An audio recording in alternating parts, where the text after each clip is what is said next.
parliament singa tuli na parliament y'amanyi ye yali nyenyeze ekizigitiyo ne bateeka kuninga sina kindi okusingira ddala okukyusa amateeka g'ebyokulonda nobwe wali joze parliament mu ngeri ki awo parliament we yali kukwatidde kubanga kyazuuse nti amateeka g'ebyokulonda gwe ganaasigala nga bwe gali okulonda mu Uganda tikulina mugaso nga mulina chairman w'electoral commission ateekeko okulonda nga bw'ayagala tagambwako n'arangirira ebyayagala ne bamubuuza nti ebyokulonda bino ebyorangiriro bijeewa nti nze manyi nga tera asobola kumugamba nti ekyo kyoyogedde tikiriiyo arangirira ebyayagala akola nga bw'ayagala nga mukama we president naye akora ebyayagala eyo eba nsi ki okulonda kuba tikukyalina yadde n'omugaso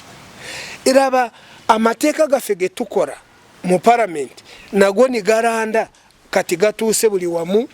ne judiciary gagise n'abalamuzi nabo bakola nga bwe baagala akakiiko k'ebyokulonda nako tikasaanidde yadde n'omulundi n'ogumu okulondebwa president kutegeera president agenda kwesimbawo ye president ye candidate katono biddamu kati awo akakiiko k'ebyokulonda weewa n'obwe tunaba tukanenya kubanga oli badde waabwe muntu waabwe kyova olaba Kyagulanyi nga awandiise ekibiina kye kya NUP gavumenti naye teyagala Kyagulanyi awandiise ekibiina akakiiko k'ebyokulonda president nga tugenda mu kulonda yagoba ba commissioners 7 lwa NUP kubayitako nga ndowooza nga kakati ng'okiraba lazima bali babeera mu kutya abalonda bulonzi nga bwa ono agenda kunyamba mu ngeri bweti eyo parliament ye yali badde vaayo netuyamba nekyusa amateeka g'ebyokulonda Supreme Court mu 2016 makati w'omusango gwa President Museveni Right Honorable Mama Mbabazi yakola recommendations neragira government ekore ekyusa amateeka yabawo recommendations 10 naguno gujwa zinakulabika Supreme Court yali egambye nti akakiiko k'ebyokulonda nga bwenjogedde kasanidde kabeere independent bali tibategeeza linnya bali bategeeza nti kabeere independent mu bikolwa nga president si yakalonda si yalagira naye eno government kwa nti balina nsonyi omanyi nti tugendedde ku biragiro bya Supreme Court akakiiko k'ebyokulonda kuva olwa leero kali independent mu ngeri ki nti erinnya liiryo ababaka baffe abakola constitution yaffe bakola ensobe etagambika obuyinza obwo bwonna bwe bateekamu nga bawadde president bo tibamanya nti balifuna president afanagana bwati asobola kumanipulatinga buli kimu bo bambi baraba nga bwe bali mu kiseera ekyo kubanga kumpi bonna abakola constitution bonna bali bakazi n'abasajja balina integrity ate jjukira twali twakava mu lutalo nga buli muntu atunula Museveni nga amulaba nga malayika w'oku nsi nga balaba omuntu omulungi atagambika abanunudde abajje wala akubye obuteebu ne bagamba ntono buli kimu ekyo tutaddemu kijja kugenda bwe kityo ne bamukwasa constitution ne bagireka nagalaale ne bateekawo taamu 2 nti mu president ajja kufuga nga taamu 2 naye bwaweza 2 ajja kukikyusanga tibamanya nti parliament eyo nti egenda kufuuka ng'eno gye tulina egye bakozesa nga ddole president ejja kukozesa nga ddole abayita buyisi n'abalagira bo tibakiraba balowooza mu ngeri gye baali bavumu ne balowooza nti parliament abantu abalirondebwanga bajja kufanagana nabo maybe it was an oversight naye yali nsobi n'ekyemyaka ne bateekako 75 still ne balekawo kali nti 2 bwe biwera era okikyusa ebyo byonna tibamanya nti 2 umuntu umwe asobora ku manipulating asobora ku weaking parliament nagikora ngekisasarara. So president mfuga jatufuzemu atufuze bubi netuyizemu ebintu binje bitagambika. Ekyo tufunyemu okuraba nti tiwesiganga muntu tebwe bubonero obugendo mu maaso atensi nefuuka field state okuta abantu okusibira abantu obwerere. Can you imagine nti buli muntu yene wachagone gwe bakwata kati bamutwara mu koti masho, buli muntu yene gwe bakwata bamutwara mu koti masho bamuteeka ko ngoraba parliament ekusobera nga buli muntu yene akimanyi natasoma amateeka akimanyi nti abantu bachaguranye babatwara mu koti masho babatwara y'obwerere katishat ka red nakakufira ka red uniform y'amaje tujiri na mugwanga uniform y'amaje fana kati cyarikoze yari tadeko ad hoc committee. In fact bari forcing the minister wa defense nibagenda nibarambura abana bano mu biyumbe je babasibide mbayita abana nabanje basaje bakuru n'abakazi bakuru. Parliament yari forcing the government negenda neraba ku bana abo kubasaje abo n'abacyara mu bigo down kubanga bayogera bari mbuyabamu abamuri barracks. Parliament yari genzeyo ne yogera nabo. Parliament yari genze kitari aneyogera n'abantu bano yari genze kita naye mwana wato ebyo byo nebyo njogera. Parliament yari bikoze singa badde parliament nzigu nga parliament ngati tibakiraba nga rubber stamp. Kye kirungi ekibeerawo bwe mubeera n'ababaka nga bali n'omuzinzi nga bagumu nga bamanyi kuteesa nga bakolera eggwanga bakolera abantu ababalonda so si kukolera muntu sekinoomu awo bebali badde bayamba.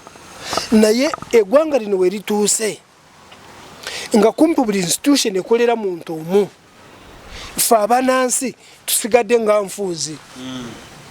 We are political orphans kubanga bo state ekyerina erina kye tuyita coercive forces. Famanye ge tulina manye gokwogera tulina manye goko ne tulina mundu kati kino kye tuliko parliament bwetavaayo neraga nti eri ku ludda lw'abantu tugenda kukurashinga enugwanga ligenda kugwa.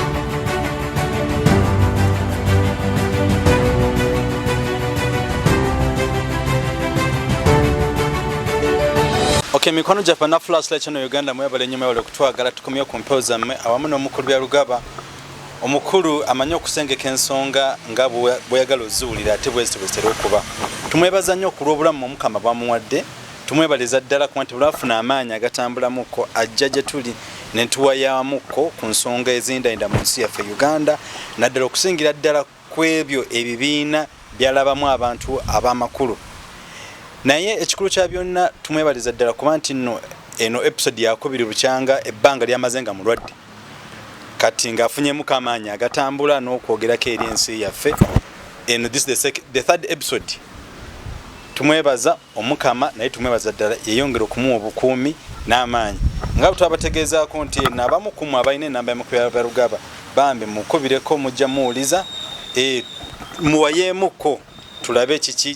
kyasobola okuyamba ensi yaffe naawe ali eyo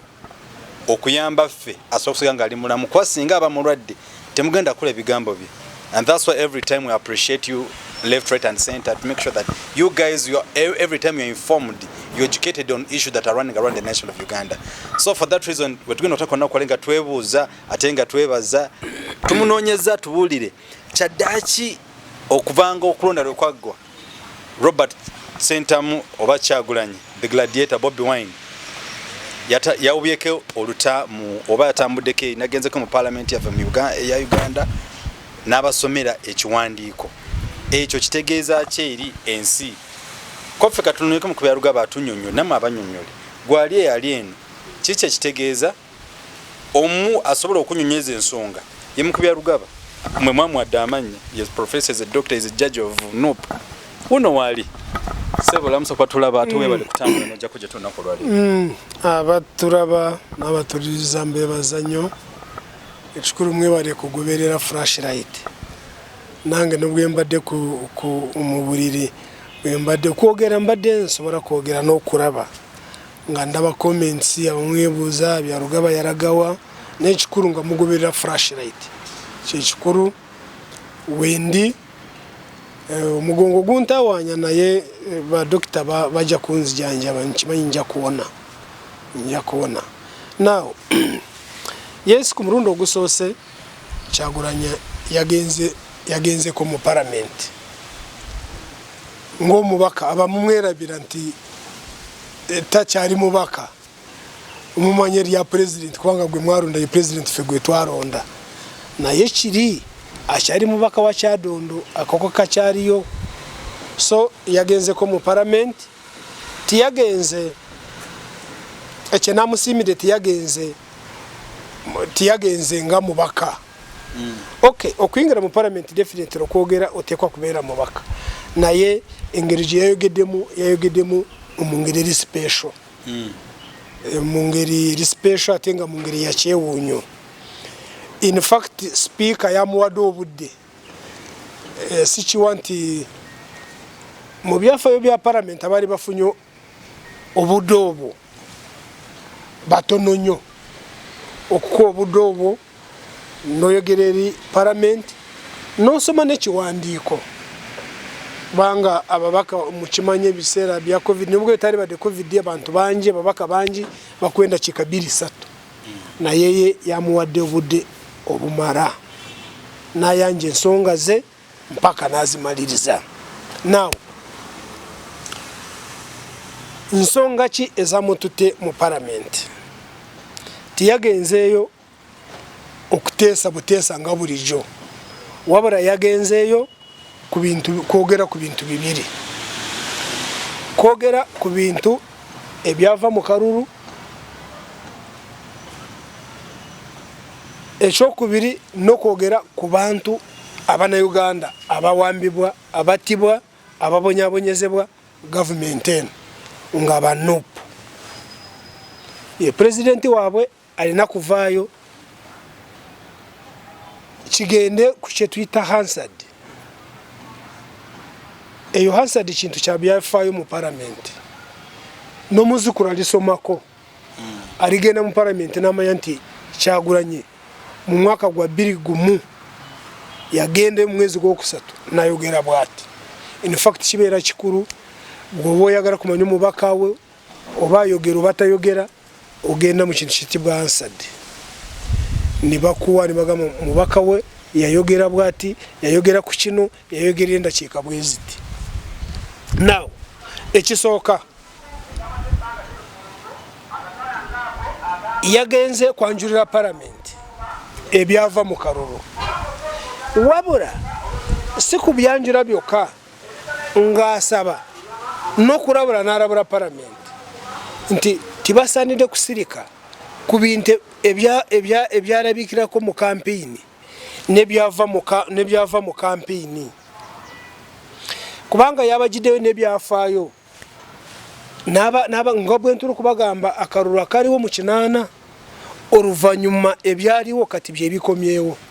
ng'agamba parliament mukirize ng'ababaka ba parliament mukakase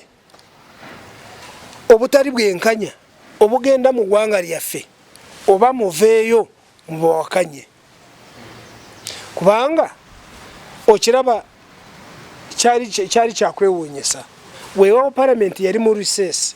nga tuli mu campaigns naye byagenda mu campaign singa twalina parliament ngeri formidable speaker yali badde ayita parliament n'ababaka baali badde bayekwata ne bayita parliament neekomawo ne boogera kiki ekyali kigenda mu maaso n'ekyo tikyasoboka mpaka awagidde mu parliament. Now parliament ye institution ekole ku mulimu gwe tuyita oversight oba okucheckinga cabinet oba executive. Parliament yonna bwefa ensi weeva ne weekoma executive ekola ebintu nga bweyagala chovora ba parliament yaffe enukati sagala kugamba nti yafuuka ng'ekisasarara wabula parliament yaffe yeewuunyisa lwakuba nti parliament ekyagireetera okufa teri institution yonna mu Uganda eyasigala ng'ekola kyamutawaana nnyo institution zonna mu ggwanga zaafa eyazita lyomu eyazita ye Mr. Museveni ye ayagala buli kamu yaba akekolerako parliament nubwo ebeeteeseza ekintu enkeera bayita kubanga alina omukisa ogwo gw'ababaka abangi bayita kyankwanzi n'abagamba nti nze njagala kino kyekiba kikola era parliament kumpi yafuuka caucus ya NRM kyabulabe yes mu multi-party dispensation buli kibiina kyali badde caucus yakyo ne batuula ne beegeyaamu ne boogeza eddoboozi erimu ku floor ya parliament naye ekiri mu parliament ya Uganda kyo kyagenda wala ne mu caucus terina kuteesa waliwo alagira ne bajja buzi kiba kyawedde kyabulabe nnyo parliament okusirika ng'eraba akalulunga gwe katambula ne nakitegeddeko nti bataddewo akakiiko kanyonyereze emivuyo gyali mu kulonda naye nobwe kanyonyereza katawanira bwereere kyo kisinga okuba ekyobulabe kubanga parliament nobwe nakola recommendation ziba zigenda mu cabinet nga cabinet agikulira ye yakola emivuyo giri asobola kwecheckinga kati parliament singa tulina parliament y'amaanyi ye yali nyenyeze ekizigitiyo ne bateeka ku nninga sinakindi okusingira ddala okukyusa amateeka g'ebyokulonda nobwe wali joze parliament mu ngeri ki awo parliament we yali kukwatidde kubanga kyazuuse nti amateeka g'ebyokulonda gwe ganaasigala nga bwe gali okulonda mu Uganda tekulina mugaso nga mulina chairman w'electoral commission ateekeko okulonda nga bw'ayagala tagambwako n'arangirira ebyayagala ne bamubuuza nti ebyokulonda bino ebyorangiriro bijeewa nti nze manyi nga tera asobola kumugamba nti ekyo kyoyogedde tikiriiyo arangirira ebyayagala akola nga bw'ayagala nga mukama we president naye akola ebyayagala eyo eba nsi ki okulonda kuba tikukyalina yadde n'omugaso era amateeka gaffe ge tukola mu parliament nago ni garanda kati gatuuse buli wamu ne judiciary gagise n'abalamuzi nabo bakola nga bwe baagala why nabo buyinza obwabaweebwa mu mateeka bakola nga bwe baagala nga bayamba buyambi eyabateekawo kyenkugambye ekyamateeka singa parliament ne badde ensaale judiciary tibandikiriza dde n'omulundi n'ogumu president okulonda abalamuzi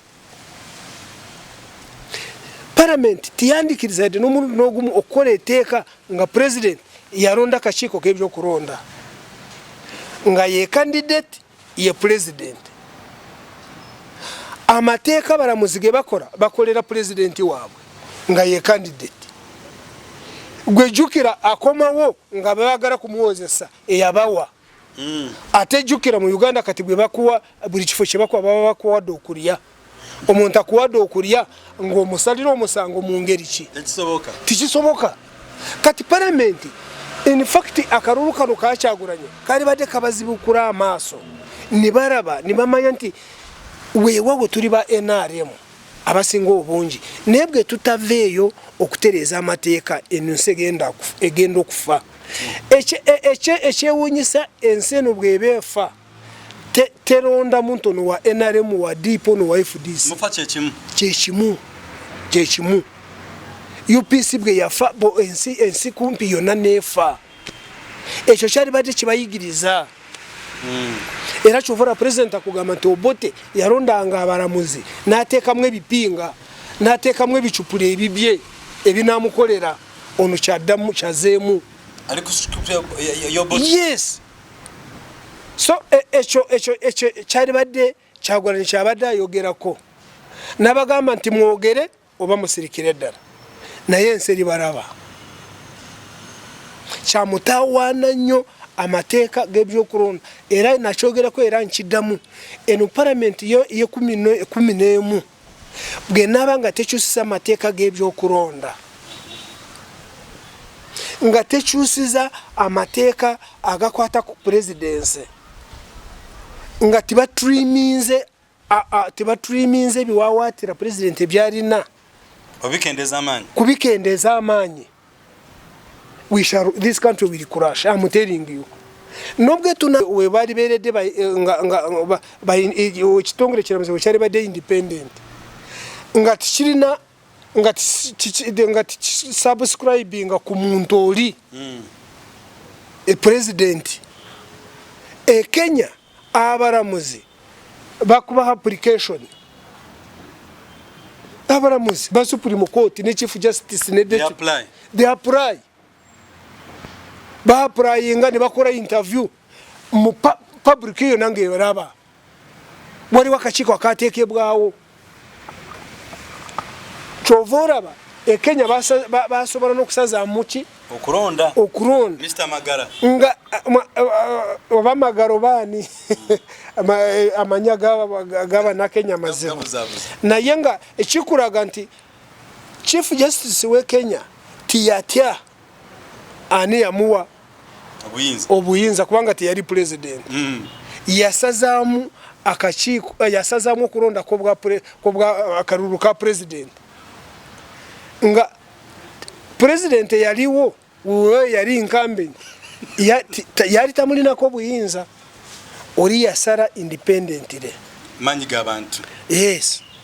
na wano kye kisaanidde okukolebwa ekyokubiri akachiko k'ebyokulonda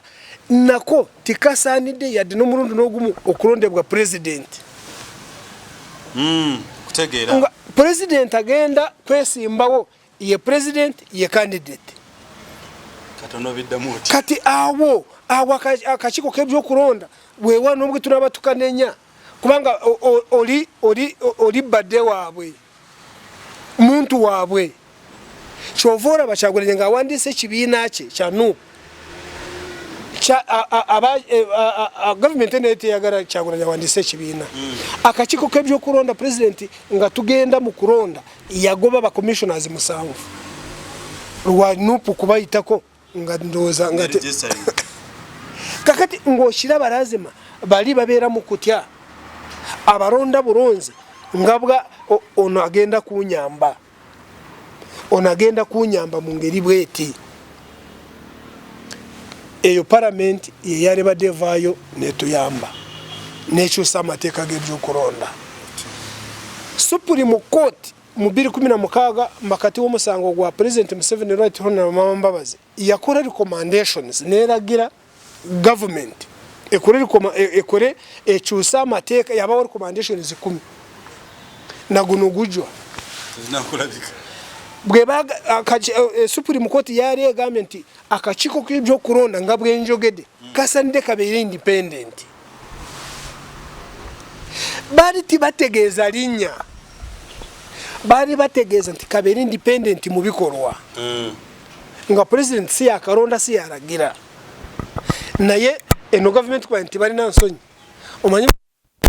nti tugendedde ku biragiro bya Supreme Court akachiko k'ebyokulonda kuvurwa leero kali independent mu ngeri ki nti erinnya liiryo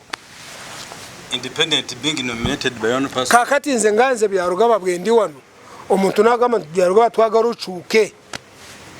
mu byoyogera top independent still nga omukukyusa ebyenjogera n'ebyenkola n'agamba nti kakati byarugaba oli mukasa kitya nsigala nga bwendi baboogedde ku mpisa n'engeri gye ntwazamu ebintu sirinya it is the actions yes bali boogera ku actions za akachiko k'ebyokulonda kasanide ketengerere mu nkola mu bikolwa byonna ne eno government yagamba nti tugendere ku kiragiro kya Supreme Court kati kuvurwa leero kali independent era erinnya eryo oraba tiryayara no kwara mu bantu ne electoral commission yetebwa independent electoral commission neisawe byayo erinya lyoka. So ebyo byonna ebibeerawo bwe mubeera ne parliament nga kicupuli nga parliament rubber stamp y'omuntu omu. In fact na kino nkomawo ku abakola constitution CA ababaka baffe abakola constitution yaffe bakola ensobe etagambika. Obuyinza obwo bwonna bwe bateekamu nga bawadde president bo tibamanya nti balifuna president afanagana bwati asobola kumanipulatinga buli kimu. Bo bambi baraba nga bwe baali mu kiseera ekyo kubanga kumpi bonna abakola constitution bonna baali bakazi n'abasajja balina integrity. Ate jjukira twali twakava mu lutalo nga buli muntu atunula Museveni nga amulaba nga malayika w'oku nsi nga balaba omuntu omulungi atagambika abanunudde abajje wala akubye obote ne bagamba ntono buli kimu ekyo tutaddemu kijja kugenda bwe kityo ne bamukwasa constitution ne bagireka nagalaale ne bateekawo taamuzi bbiri nti president ajja kufuga nga taamuzi bbiri naye bw'aweza bibiri byakusatu ajja kukikyusanga. Tibamanya nti palamenti eyo nti egenda kufuuka ng'eno gye tulina egye bakozesa nga ddole president ejja kukozesa nga ddole abayita buyisi n'abalagira bo tibakiraba balowooza mu ngeri gye baali bavumu ne balowooza nti palamenti abantu abalirondebwanga bajja kufanagana nabo. Maybe it was an oversight naye yali nsobi nekyemyaka ne bateekako 75 still ne balekawo kali nti bibiri byakusatu bwe biwera era okikyusa. Ebyo byonna tibamanya nti bibiri byakusatu omuntu omwe asobola kumanipulatinga asobola kudwikinga parliament n'agikora ng'ekisasarara. So president enfuga gyatufuzeemu atufuze bubi netuyizeemu ebintu bingi ebitagambika. Ekyo tufunyeemu okulaba nti tiweesiganga muntu olwaliro byalugabo ojja kuba mulungi enkeera tomanyi bwe naasula nsobola kwekyusa ni mwewuunya ensi bweto bweri. In fact president Museveni ayigiriza abannayuganda tibagenda kuddamu kwesiga muntu era omuntu agenda kudda mu bigere bya president Museveni agenda kubonaabona bagenda kumukolera amateeka agatagambika kubanga bajja kujukira ono eyali mulungi n'abeekyusiza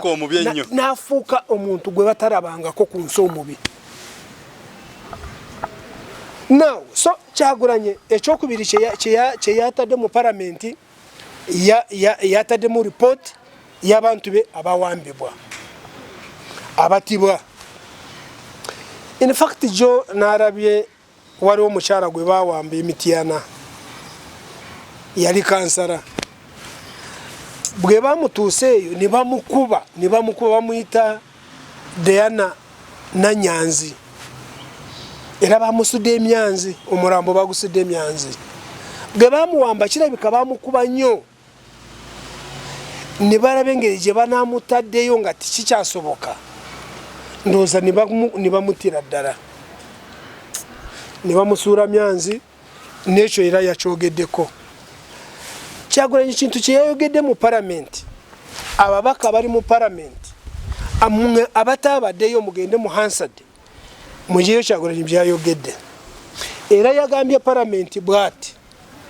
muveeyo mulwanire abannayuganda muveeyo mubeere ku ludda lw'abannayuganda oba musiikire ddala mubeere ku ludda lw'abatemu. Yes geto bwe yabagambye nga akugamba abawagizi be abasinga obungi bakwatibwa bonna batwalibwa mu barracks batwalibwa mu dungeons emakindi wa mu barracks wonna abamu babata era yabawadde obujulizi nga palamenti eri mu lusaagosaago bali mu byabwe. Palamenti eno yeyalivuddeyo eyo palamenti gy'olaba obuyinza bwerina bw'amaanyi n'obuyinza obw'amaanyi bwe tufuna ababaka nga bali bwe bato bufuuka amazzi. Sipiika oyo alina obuyinza obutagambika speaker asobora kutura mu parliament nawa government ebiragiro nebikolebwa asobora alina olukusa oluyimiriza parliament netaddamu kuteesa mpaka nga balina ekibaagala nga kikoleddwa ekiragiro ekyo kya mutawana bakiyita sandidai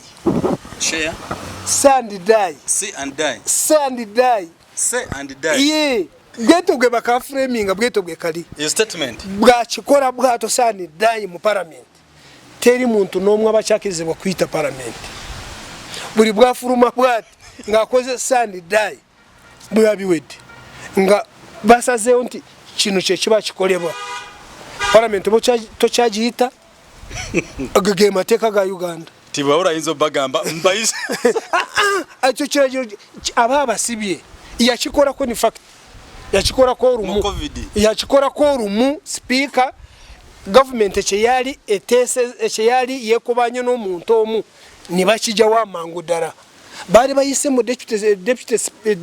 chief justice mu kiseera ekyo yali Kavuma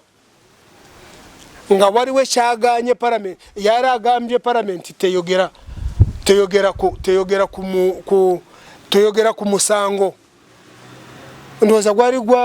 gwa right honorable Mama Mbabazi nga bagamba timugwogerako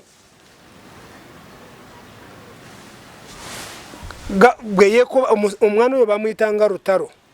gwe bayitamu ng'agenze wa deputy chief justice wa Kavuma n'amukiriza ne bawa parliament ekiragiro timubyogerako Kadaga yateekako sandidai n'agamba parliament tegenda kuddamu kutuula ng'ekyo kimutaddewo mu kijeewo bayinza kuba batuula ekiro n'omwogerezaganya ne bakijjawo kubanga banange parliament eno bw'eneesirika abantu babonyaabonye nnyo bafudde nnyo ate nga banuupu bananga abantu bakubiddwa abantu batiddwa abantu bali mu dungeons bali mu go down eyo naye nga parliament etudde esirise statements ziri water statements ne nga omunauganda abona ekyo baali badde bakola baali badde balagira minister wa defense muve ku bya minister wa internal affairs minister wa internal affairs bamuwa buwichi papura najja n'asoma abeewo obadde okimanyi nti ne minister ye kenyine tamanya abo abakwatibwe gye bali Jeje Odongo bamuwa ekipapura asoma abantu in fact Jeje Odongo yagamba nti mugende murabe national political commission ababurirwa kwa ababwe abatwale alimba polisi tebalina amajege gabalina sosi police awini field state kati nzo sobora kwiza nti in field state kubanga orabe ebikolebwa byonna biri state managed ekyokubiri ngoraba state is in control buli kyekwata ekikwata nga ekigumiza yes si field state a field state kiba kintu kirala osanga bintu ebimu byandi baremye naye ng'oraba bari organized. I am talking about organized crime, but sponsored by the state. Sponsored by the state. Wow, field states ngabwe zibeera buno atebwe bubonero obugendo mu maaso ate ensi nefuuka field state okuta abantu okusibira abantu obwerere. Can you imagine buri muntu yene wakyagone gwe bakwata kati bamutwara mu court martial? Buri muntu yene gwe bakwata bamutwara mu court martial. Bamuteeka ko ngoraba parliament ekusobera nga buri muntu yene akimanyi natasoma amateeka akimanyi nti abantu bakyagulanye babatwara mu court martial babatwara y'obwerere kati t-shirt ka red nakakufira ka red uniform y'amaje tujirina mu gwanga uniform y'amaje fanagana ko bwetu tebalaba ne material sina material kufira ka red kana ka military ke akayo kari ko national emblem muntu cyasubara kujiteka ko ebintu binu Kyagulanyi abagambye nti muveeyo mwogere muveeyo mubeere ku ludda lw'abantu oba musirikire ddala mubeere ku ludda lw'abatemu. Parliament kati kyeyalikoze yalitaddeko ad hoc committee. In fact bali forcinze minister wa defense nibagenda nibalambula abaana bano mu biyumbe gye babasibidde. Mbayita abaana n'abangi basajja bakulu n'abakazi bakulu. Parliament yali forcinze government negenda neraba ku baana abo ku basajja abo n'abakyala mu bigo down kubanga bayogera bali mbuyabamu amori barracks. Parliament yali genzeyo neyogera nabo. Parliament yali genze Kitalya neyogera n'abantu bano. Yali genze kita naye mwana wato ebyo byone byonjogera Parliament yali bikoze singa badde Parliament nzigu nga Parliament nga tibakiraba nga rubber stamp. Kye kirungi ekibeerawo bwe mubeera n'ababaka nga bali n'omuzinzi nga bagumu nga bamanyi kuteesa nga bakolera eggwanga bakolera abantu ababalonda so si kukolera muntu sekinoomu awo be bali badde bayamba. Naye eggwanga lino we lituuse nga kumpi buli institution ekolera muntu omu fe abanansi tusigadde nga nfuuzi. We are political orphans. Kubanga bo state ekyerina erina kye tuyita coercive forces. Famanyi ge tulina manyi g'okwogera tulina manyi ne tulina mundu. And you might we are not ready to go to the bush. Absolutely. No. Also, Ife twagala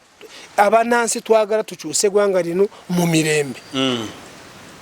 Wabula n'emirembe gye twagala bwe tukuba akalulu kaffe state with its coercive forces nga bakanyaga bunyasi. It's unfortunate. Oyinza kugagabala otya nti buli kasente kokola waliwo omuntu akalinze. Mu kifo ky'okukatereka ora atwala butwazi. Mu kifo ky'atawula butwazi. Ye Uganda n'okukora kuyinza kukulema. Absolutely. Kati kiringa okulima. Mu myaka egyedda mu 5 in fact mu 1900 nga namu musanvaawo oba 28 waliwo kye bayitanga envujoro bwe walimanga pambe kutiya nga 15 nga landlord atwalako 10 nga bali babbe ng'oli asigaza 5 bagenda okulaba nti kye bakolera tikiriyo tukolera bweru tukolera abalandlord nibagana kulima pamba. Abazungu kwe kuyingirawo nibateekako envujoro nibakoma kuki ku balandlord kubanga bali banga buli kapambe gye balimanga nga balaba bakolera abalandlord nibegugunga nibateekako envujoro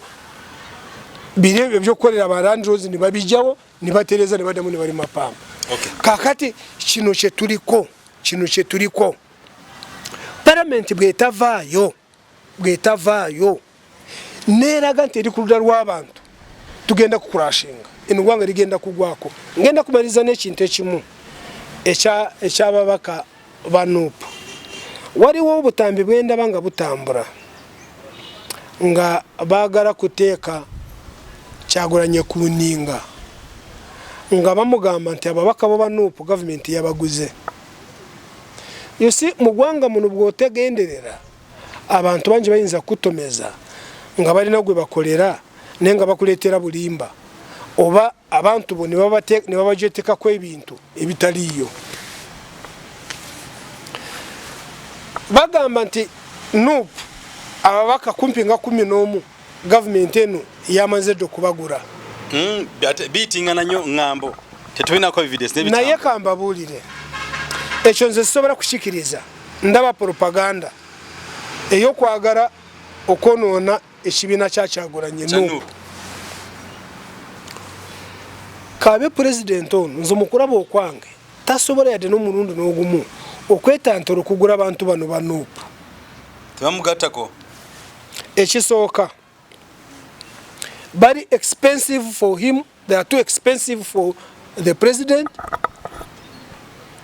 Kubanga bw'ogula omuntu omubaka ng'oyagala kukola ebyoyagala oba abeere ku ludda lwo mu Parliament kiba kitegeeza nti omubaka oyo ebyobufuzi bye obise kubanga bwe kizuulibwa nti eno gavumenti nga bwefaanagana bwe kizuulibwa nti ogenze ku ludda lwa NRM ng'oli wa NUP kiba kitegeeza nti abantu bagenda kujja mu bwesige ogenda kukola bukozi ekisanja eki kimu kyokka kasita bakutegeera bwete nga wekulubeesa ku ludda lwa NRM abantu ne bakutegeera okolayo ekisanja kimu abantu bano betulonza ba NUP nabo bagezi balina obwongo bw'abanga wakugenda amanya bumanya bino byenjogera amanya nti bwe nagenda nindya mu NUP olukwe sikomawo kati bw'oba wakungura mpayo ebisanja bibiri in advance yes kubanga oba omutidde ebyobufuzi ajja kugamba nti oba onzitidde ebyobufuzi mba sikyakomawo afazali mpayo ez'ebisanja bibiri billion nga 3 kakati kyenakugamba nti these people are too expensive for the buyer for the ruling system. If at all who is buying if he's there Yes. So ekyo nkiraba mpozi bwakuba nti abantu tetufaanagana ebyenjogera sinayisirowooza nti waliwo omubaka wa NUP ebyenjogera bino nga tasobola kubitegeera ekyokubiri ne pulezidenti kenyini bino byenjogera bimanyi tasobola akwate sente ezo zonna zikuweero lwaki kubanga kyamazira kutegerekeka mu Buganda ne Kampala nga mugitadde bw'obanga ogulibwa abantu ne bakimanya n'ova ku ludda lwo n'okusingira ludda lwa opposition n'ogenda ku ludda lwa NRM you are dead politically there and then atabyogedde nnyo there and then bwakuba nti constitution yaffe in fact nakiro abantu tebakimanyi constitution yaffe twagikola bulala in multi-party dispensation abantu kasita mulondo omuntu emyaka 5 agimanyo timumuyita mu mateeka tegashikiriza mukirekana n'abantu abamu tebakimanyi balowooza nti abantu balina obuyinza obumuyitayo biri bintu bibiri bateekamu nti bwe tulibeera mu movement system of governance omubaka omuyitayo individual merit naye bwe tubeera mu multi-party dispensation oba tokyasobola kuyitayo mubaka ekyo nakyagala nnyo nakati nkyakyagala why kubanga abantu musobola kwekobaana omanyi omuntu asobola ku multi-party dispensation it's just simple majority osobola kuba olina 34% n'ofuga constituency nga bonna beesimbyewo bagabanye buli bonna 215 25 gwe nogyeyo 34 n'obafuga bwe beekobaana n'okukuyita singa etteeka libeerawo bali bwe beekobaana ne bakuyita oba tobawona kubanga beekoba ne bagamba tuteekewo omu tugyewo oli ne bakola that fake alliance bakuyita ne bakugyayo kyovula bakiteekawo nti mu bibiina ebingi mulimu fitina nyingi mulimu obukolyo bungi bwe tunaabeeranga mu bibiina ebingi abantu abalonzi kasita mulondo omuntu timulina buyinza ate bumugyayo okugyayo palamenti mwana wa tate yesobola kumugyayo naye nga amugiirawo mu bintu birala nnyo ekisooka oyinza kugwa ddalu ekyokubiri oyinza kumala entuura nga 15 nga tutuula mu palamenti naye nga tusabye na lukusa sipiika awo bakugoba bugobi n'olaba palamenti erina obuyinza ku mubaka kusinga abantu abamulonda bana n'olw'ensonga emikono gyaffe mwina bana Flashlight Channel Uganda amazima amatuufu tubeebaza ate mbebalezidde okwagala mu kubya Lugaba okuva lwe yakomyewo n'abagambye nti bannange abalina ku namba ze mwenna gye sijja kugenda okuddamira nti basomere eya M10 n'abasuubiza eri ku mukutu eya 0772 980 933 enamba eyo 0772 980 933 n'abagambye enamba eyo bannange mumukubireko abasobola musaseko neka amaanyi gagenda gakomawo era kyova nti nno mu wiiki eno tumulese mu mirundi ebiri yani wichi ejja ebiri paka banatera obulungi emirundi esatu gye mwagamba obeena ajja kuba akomyenga omukamange mubezi waffe tumusabira asobole obulwadde obumuluma bugende nga bukendeera mwina abasobodde left right abamu contactinze mwebale abasindikazi feedback mwebale nnyo tusemira ddala era temujjanga okwo mutukwate kweffe nga ffe Flash Channel asigale nga akyatweza mu ggwanga n'olwensonga olunaku olwaleero awo wetukomye nga tulaba Bob Wine yagenzeko mu parliament nga abanyonyedde yagenzeyo nga mubaka tayagenzeyo nga president elect yate bwana nti yabagambye nakano yagambye nti mu speaker n'ababaka bananga bari wano olwaleero nzize wano mu kiti ky'omubaka simanyi guno gwandeba mulundi ogusembayo nandikomawo nga ndi president kwogera gye muri naseka muka awo natema yatemye era kitubye yatebye kazama lyo choge nakolamu karabadaba style natema so no lensonga abamini www.ug abatunda ebintu ebikozeseddwako ebikadde muiteyo bannange okubona watandika mukubavuga mbadde temna kumulaba mumuleta ze flash case atamule mukone chai abamini so bannange ubona akomyewo nawo kubiri ayo ajika koma nawe wagambe munnange bakugambe lombereddwa Uganda Robert Kyagulanyi alayire mwe muleseza comments